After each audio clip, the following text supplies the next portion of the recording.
مولوی صاحب ہیں حبیب اتاری صاحب، جی، جو جشن ولادت منانے کو قرآن کی ایک آیت سے ثابت کرتے ہیں۔ لوگ کہتے ہیں ریفرنس دو بھائی، کیسے خوشی منا سکتے ہیں، کیسے خرچ کر سکتے ہیں، چلو بھائی ریفرنس بھی لے لو۔ اللہ فرماتا ہے قل بفضل اللہ وبرحمتہ فبذلک فلیفرحوا هو خیر مما یجمعون، 11واں پارہ سورہ یونس آیت نمبر 58۔ ٹھیک ہے، یاد کر لیں۔ اس کا ترجمہ کیا ہے؟ ترجمہ بھی کیا اعلیٰ حضرت نے کیا۔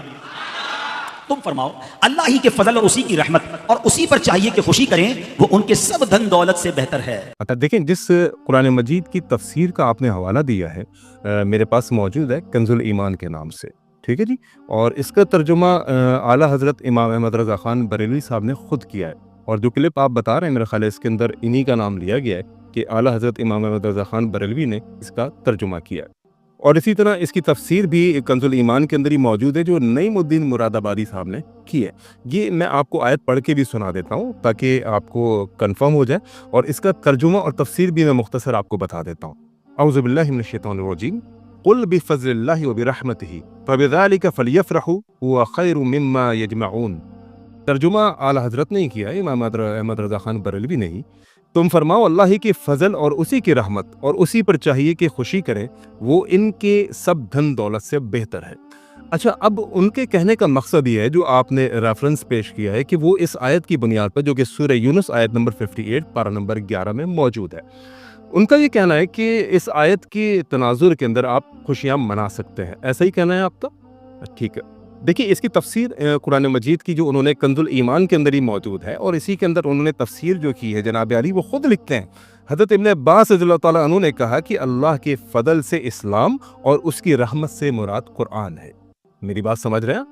جس آیت کو بنیاد بنا کے وہ کہہ رہے ہیں کہ اس آیت کو بنیاد بنا کے نبی علیہ الصلوۃ والسلام کا برتھ ڈے سیلیبریٹ کرو، چونکہ یہ ایک بہت بڑی خوشی ہے، ایک بہت بڑی رحمت ہے، اور نبی علیہ الصلوۃ والسلام سے بڑا رحمت کیا ہو سکتی ہے، یہی ان کے کہنے کا مقصد ہے۔ لیکن بات یہ ہے کہ اس طرح سے گمراہ کرنے سے کام نہیں چلے گا۔ انہی کے کنز الایمان کے اندر ترجمہ ان کا، تفسیر ان کی، جس میں صاف انہوں نے کہا کہ اللہ کی رحمت سے مراد قرآن ہے۔ تو بات یہ ہے مسٹر ذیشان کہ قرآن کو سمجھنے کے لیے بہرحال تھوڑی سی عقل بھی چاہیے، اسی طرح احادیث کو سمجھنے کے لیے بھی تھوڑی سی عقل کی ضرورت ہے۔ لہٰذا مسٹر ذیشان جس طرح انہوں نے ترجمے کے ذریعے سے لوگوں کو گمراہ کرنا چاہا تو میں نے حقیقت آپ کے سامنے پیش کر دی، اور ترجمہ بھی وہی پیش کیا جو کنز الایمان کے اندر موجود ہے اعلیٰ حضرت کا۔ میرا خیال ہے کہ ہمیں ان سب چیزوں سے بچنا چاہیے، جو چیز بالکل واضح ہے اس چیز کے اوپر عمل کرنا چاہیے۔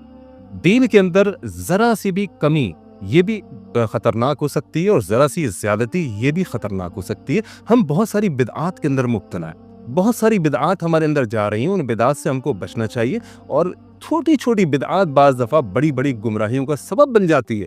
لہٰذا میرا مشورہ یہ ہوگا کہ آپ چھوٹی چھوٹی بدعات سے اپنے آپ کو بچائیں، جو چیز بالکل پکی ٹھکی موجود ہو ان چیزوں کو آپ عمل کیجیے۔ بہت ساری ایسی سنتیں موجود ہیں، دین کے بہت سارے چیپٹرز موجود ہیں، آپ ان میں سے وہ چیزیں لیجیے جو بالکل حقائق کے اوپر مبنی ہے اور جن کا ثبوت کتاب و سنت میں موجود ہے۔ کیوں مشکوک چیزوں کو اپنا کر یا پھر اپنے بڑوں کی وہ باتیں مان کر جو کتاب و سنت سے میچ نہیں ہیں، ان چیزوں پر عمل چھوڑ دیجیے۔ میرا خیال ہے اسی میں خیر ہے۔